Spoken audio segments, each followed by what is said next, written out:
യഹൂദന്മാർക്ക് നമ്മൾ അറിയാത്ത ചില വിചിത്രമായ ആചാരങ്ങളുണ്ട്. നമുക്ക് അതൊന്ന് പരിശോധിച്ചാലോ? അവരുടെ ചില ആചാരങ്ങൾ നമുക്കിവിടെ പരിചയപ്പെടാം. അതിൽ ആദ്യത്തേത് കാപ്പറോട്ട് എന്നറിയപ്പെടുന്ന ആചാരമാണ്. ഇതെന്താണെന്ന് വെച്ചാൽ ജീവനുള്ള കോഴിയെ തലയിൽ വീശുകയും അതിനെ അറുക്കുകയും ചെയ്യുന്ന ഒരു ജൂത ആചാരമാണ് കാപ്പറോട്ട്. ജൂതന്മാരുടെ അവധിക്കാലമായ യോം കിപ്പൂരിന്റെ തലേ ദിവസമാണ് ഇത് അവതരിപ്പിക്കുന്നത്. അനുഷ്ഠാനം ചെയ്യുന്ന വ്യക്തിയുടെ പാപങ്ങൾ പ്രതീകാത്മകമായി കൈമാറാൻ ഉദ്ദേശിച്ചുള്ളതാണ് ഈ ആചാരം. ഒരു പ്രാർത്ഥന ചൊല്ലുമ്പോൾ കോഴിയെ 3 പ്രാവശ്യം തലയ്ക്ക് ചുറ്റും വീശുന്നതാണ് ആചാരം. പിന്നീട് ജൂത നിയമപ്രകാരം കോഴിയെ അറുക്കുകയും ചെയ്യുന്നു. കോഴിയുടെ പണമൂല്യം പാവപ്പെട്ടവർക്ക് നൽകുന്നു. എന്തുകൊണ്ടാണ് ഇത് വിവാദമാകുന്നതെന്ന് ചിന്തിച്ചിട്ടുണ്ടോ? ആചാരം കോഴികൾക്ക് അനാവശ്യമായ കഷ്ടപ്പാടുകൾ ഉണ്ടാക്കുന്നുവെന്ന് ചിലർ പറയുന്നു. ആചാരത്തിന് മുൻപ് കോഴികളെ തിരക്കേറിയ കൂടുകളിൽ സൂക്ഷിക്കുന്നു. ഇത് അവയ്ക്ക് ഗുരുതരമായ നാശമുണ്ടാകും. പല കോഴികളെയും കോശർ രീതിയിൽ അറുക്കാറില്ല. ശവങ്ങൾ എപ്പോഴും വലിച്ചെറിയുന്നു. യഹൂദ മതത്തിനകത്തും പുറത്തും ഇത് ഒരു വിവാദപരമായ ആചാരമാണ്. എന്നിരുന്നാലും ഇസ്രയേലിന്റെ പല തെരുവുകളിലും ഈ ആചാരം ഇന്നും തുടർന്നുകൊണ്ടിരിക്കുന്നു. ഇസ്രയേലിൽ കണ്ടുവരുന്ന മറ്റൊരു ആചാരമാണ് മൈമുന. പാരമ്പര്യമനുസരിച്ച് ഫെസിൽ താമസിച്ചിരുന്ന മൈമോനിഡീസിന്റെ പിതാവ് മൈമോൻ ബെൻ ജോസഫിന്റെ ചരമവാർഷികമാണ്. പെസഹായുടെ അവസാന ദിനത്തിന്റെ അവസാനത്തിൽ മഗ്രബി ജൂതന്മാരും നിരവധി പൗരസ്ത്യ സമൂഹങ്ങളും നടത്തുന്ന ആഘോഷമായ മൈമോന. ഓരോ വീട്ടിലും പ്രാദേശിക ആചാരങ്ങൾക്കനുസരിച്ച് പ്രതീകാത്മക പ്രാധാന്യമുള്ള ഭക്ഷണപാനീയങ്ങൾ ഉപയോഗിച്ച് മേശകൾ സജ്ജീകരിച്ചിരിക്കുന്നു. മധുരമുള്ള പാലിന്റെ പുതിയ കുടങ്ങൾ, ഇലകളുടെയും പൂക്കളുടെയും മാലകൾ, അത്തിമരങ്ങളുടെ ശാഖകൾ, ഗോതമ്പിന്റെ കതിരുകൾ എന്നിവ ഇതിൽ ഉൾപ്പെടുത്തുന്നു. സാധാരണയായി ഒരു ജീവനുള്ള മത്സ്യം മേശപ്പുറത്ത് വയ്ക്കുന്നു. ഇത് ഒരു പാത്രത്തിൽ നീന്തുന്നു.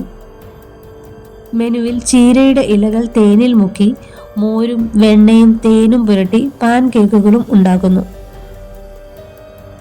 അവിടെ ഒരു ലക്കി ഡിപ്പ് ഉണ്ട്. അതിൽ സ്വർണ്ണ വസ്തുക്കൾ വെച്ചിരിക്കുന്ന ഒരു പാത്രമുണ്ട്. ചില സ്ഥലങ്ങളിൽ മേശപ്പുറത്ത് 5 മുട്ടയും 5 ബീൻസും ഈന്തപ്പഴവും സജ്ജീകരിച്ച് ഒരു പ്ലേറ്റ് മൈദയും വെച്ചിട്ടുണ്ട്. ഈ രാത്രിയിൽ ആളുകൾ പാലുൽപ്പന്നങ്ങളും മുഫ്ലിറ്റ എന്നറിയപ്പെടുന്ന പാൻ കേക്കുകളോട് സാമ്യമുള്ള വറുത്ത മാവ് കൊണ്ട് നിർമ്മിച്ച ഫേവറുകളും മാത്രമേ കഴിക്കൂ. മാംസം കഴിക്കാൻ പാടില്ല. യഹൂദന്മാർ പരസ്പരം സന്ദർശിച്ച് ഭക്ഷണം സമ്മാനമായി വാങ്ങുന്നു.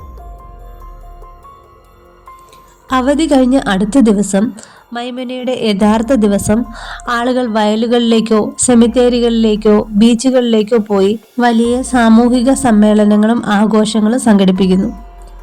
ആധുനിക ഇസ്രയേലിൽ മെറോക്കൻ വേർതിരിച്ചെടുത്ത ജൂതന്മാർ പെസഹായുടെ പിറ്റേന്ന് വർഗീയ വിനോദയാത്രകളും പിക്നിക്കുകളും ആഘോഷിക്കുന്നു.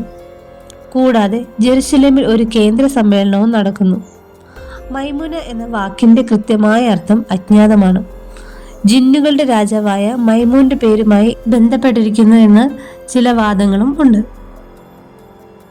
ഇസ്രയേലിലെ മറ്റൊരു ആചാരമാണ് സിഗ്.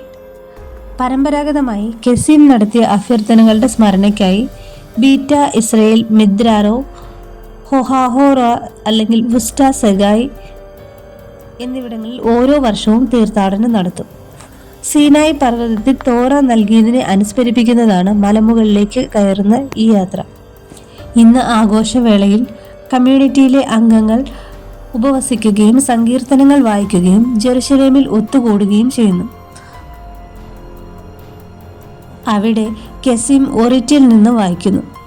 നോമ്പുതുറ, നൃത്തം, പൊതു ഉല്ലാസം എന്നിവയോടെയാണ് അനുഷ്ഠാനം.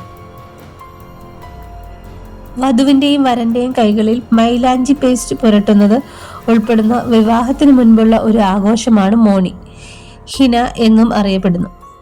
ദമ്പതികളുടെ പൈതൃകം ആഘോഷിക്കുന്നതിനും അവർക്ക് ആശംസകൾ നേരുന്നതിനും ജൂത പാരമ്പര്യങ്ങളെ ബഹുമാനിക്കുന്നതിനുമുള്ള ചടങ്ങാണ് മൈലാഞ്ചിയിടൽ ചടങ്ങ്. വധുവിന്റെ അമ്മയോ മുത്തശ്ശിയോ വധുവിന്റെയും വരന്റെയും കൈപ്പത്തിയിൽ വൃത്താകൃതിയിൽ മൈലാഞ്ചി പേസ്റ്റ് പുരട്ടുന്നു. അതിഥികൾക്ക് ഭാഗ്യം കൊണ്ടുവരാൻ അവരുടെ കൈപ്പത്തിയിലും മൈലാഞ്ചി ഇടുന്നു. സംഗീതം, നൃത്തം, ഉത്സവ ഭക്ഷണം എന്നിവയാൽ ചടങ്ങ് അടയാളപ്പെടുത്തുന്നു. അതിഥികൾ പരമ്പരാഗത വസ്ത്രങ്ങൾ ധരിക്കുന്നു.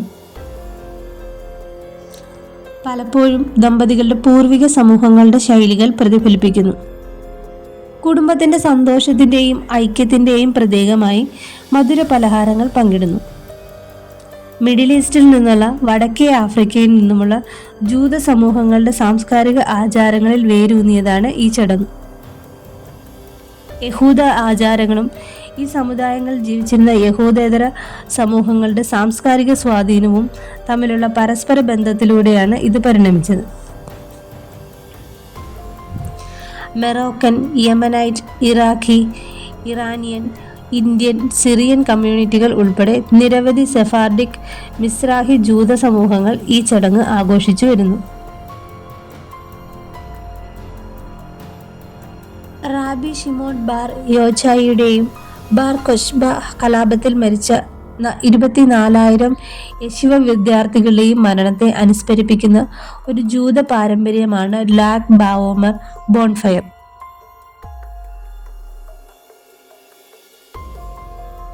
ലാഗ് ബാവോമറിന്റെ തലേന്ന് വലിയ ആഴി കത്തിച്ച് പാട്ടും നൃത്തവുമായി ഈ ആചാരം ആഘോഷിക്കുന്നു. 2-ാം നൂറ്റാണ്ടിലെ താൽമുഡിക് സന്യാസിയായിരുന്ന റബ്ബി ഷിമോൺ ബാർ യോച്ചായിയുടെ മരണത്തെ അനുസ്മരിപ്പിക്കുന്നതാണ് ഈ തീനാളങ്ങൾ. റബ്ബി ഷിമോൺ തന്റെ പഠിപ്പിക്കലിലൂടെ ലോകത്തിലേക്ക് കൊണ്ടുവന്ന പ്രകാശത്തെ പ്രതീകപ്പെടുത്തുന്നു ഈ അഗ്നിശമനങ്ങൾ. കൂടാതെ ബാർ കൊച്ബ കലാപത്തിൽ മരിച്ച റാബി അഖിവയിലെ 24,000 യശിവ വിദ്യാർത്ഥികളുടെ സ്മരണയും ഈ തീനാളങ്ങൾ ആചരിക്കുന്നു.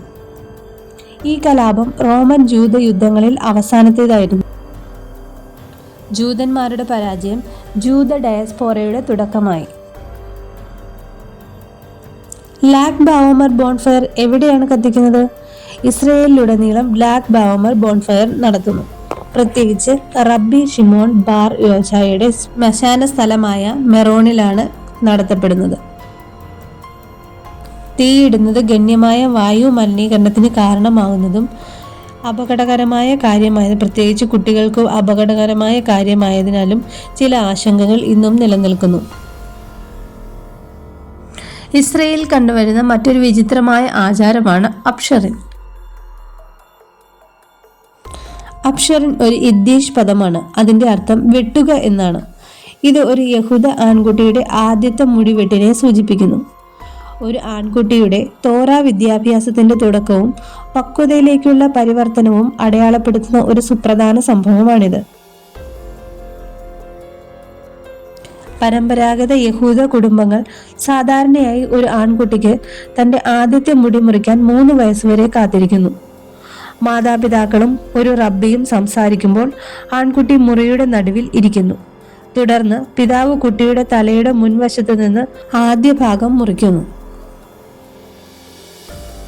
ഈ ഹെയർ കട്ടിലൂടെ പെരുമാറ്റത്തിന്റെ ഒരു പുതിയ നിലവാരം സ്ഥാപിക്കുകയും താൻ ജീവിതത്തിന്റെ ഒരു പുതിയ ഘട്ടത്തിലേക്ക് നീങ്ങുകയാണെന്ന് മനസ്സിലാക്കാൻ കുട്ടിയെ സഹായിക്കുകയും ചെയ്യുന്നു. യഹൂദയിലെ മറ്റൊരു ആചാരമാണ് ക്ലിസൽ ചല്ല അഥവാ കീ ചല്ല എന്ന് പറയുന്നത്.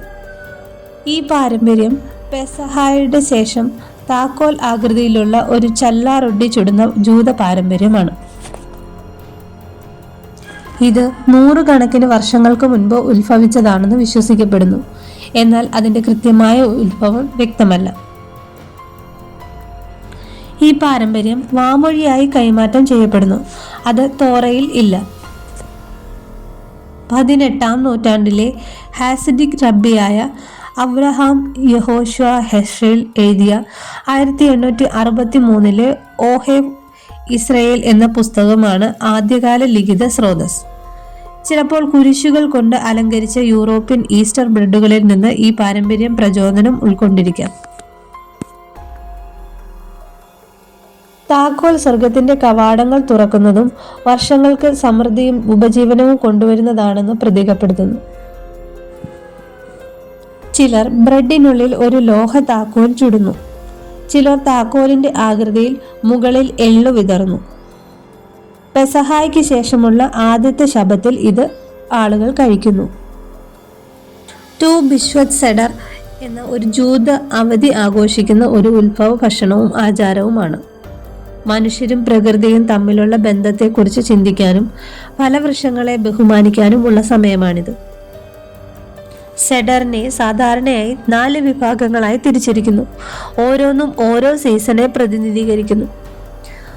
പഴങ്ങൾ കഴിക്കുന്നതും വൈൻ അല്ലെങ്കിൽ മുന്തിരി ജ്യൂസ് കുടിക്കുന്നതും സെഡറിൽ ഉൾപ്പെടുത്തുന്നു. പ്രകൃതി, മരങ്ങൾ, പരിസ്ഥിതി എന്നിവയെക്കുറിച്ചുള്ള വായനകളോ കവിതകളോ ചിത്രങ്ങളോ സെഡറിൽ ഉൾപ്പെടുത്തിയേക്കുന്നു. ഈജിപ്തിൽ നിന്നുള്ള ഇസ്രയേലിയരുടെ പുറപ്പാടിന്റെ കഥ പുനരാവിഷ്കരിക്കുന്നത് സെഡറിൽ ഉൾപ്പെട്ടേക്കാം. സെഡർ ശാരീരികത്തിൽ നിന്ന് ആത്മീയതയിലേക്കുള്ള പരിവർത്തനത്തെ പ്രതീകപ്പെടുത്തുന്നു. ചില പഴങ്ങൾ കഴിക്കുന്നതും ഒരു പ്രത്യേക ക്രമത്തിൽ വീഞ്ഞു കുടിക്കുന്നതും ആളുകളെ ആത്മീയ പൂർണ്ണതയിലേക്ക് അടുപ്പിക്കുമെന്ന ആശയത്തെ സെഡർ പ്രതീകപ്പെടുത്തുന്നു. മരിച്ചയാൾക്ക് വേണ്ടി പ്രാർത്ഥിക്കുന്നതിനും അവരുടെ ആത്മാക്കളെ ഉയർത്തുന്നതിനുമുള്ള ഒരു തീർത്ഥാടനം എന്ന നിലയിലാണ് ഈ ആചാരം ആചരിക്കുന്നത്. എന്തുകൊണ്ടാണ് ആളുകൾ നീതിമാന്മാരുടെ ശവക്കുഴികൾ സന്ദർശിക്കുന്നത്?